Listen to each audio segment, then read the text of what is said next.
Hello and welcome to What's the Story, Father, the site where you ask the questions and we give the answers. During the week I got a post from Kieran.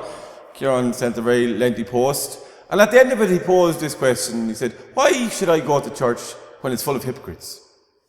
Well, you know what, Kieran? I couldn't agree more with you. The church is full of hypocrites. Every single person who walks into the door, every single person who might come to say a prayer, every single person who comes to light a candle, every person who might come to Mass is a hypocrite.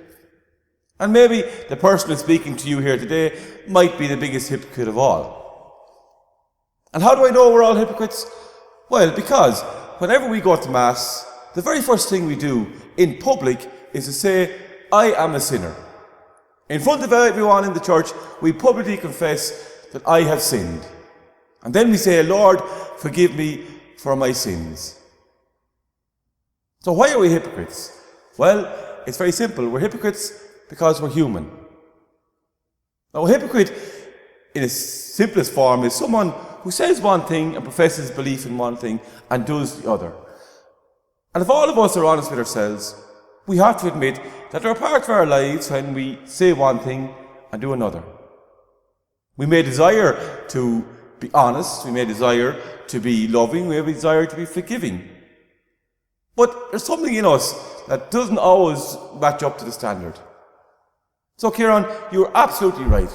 The church is full of hypocrites. But if there were no hypocrites, there'd be no need for the church. Because Christ established his church for the likes of me, the likes of you, of everyone who is a sinner. Jesus came to call the sinner.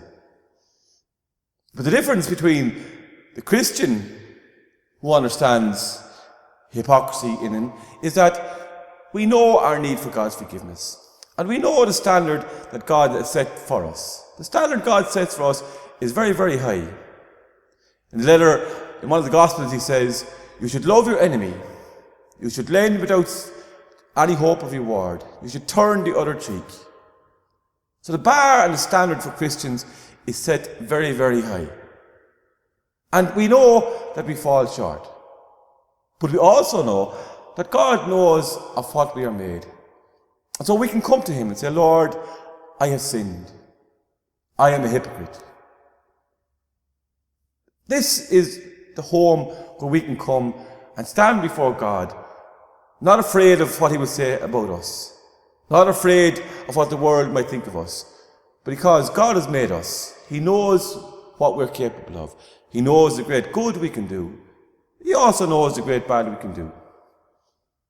I bet you any one of you watching this video today, at some stage in your life would have said, when someone has praised you, God, if they only knew what is in my mind, if they only knew what I did. And somehow you felt hypocritical because people praise you, and yet there's something about your own life that you've kept hidden that makes you feel awkward, insecure, a hypocrite. Jesus continually calls his disciples to bit, by his grace, to reach the standards he set for us. Now maybe what Kieran was getting at was that when Christians come to Mass, they preach the gospel of Christ, but their lives do not reflect it. And that's maybe the core of it. That for the Christian, as I said a moment ago, the bar is set very, very high for us.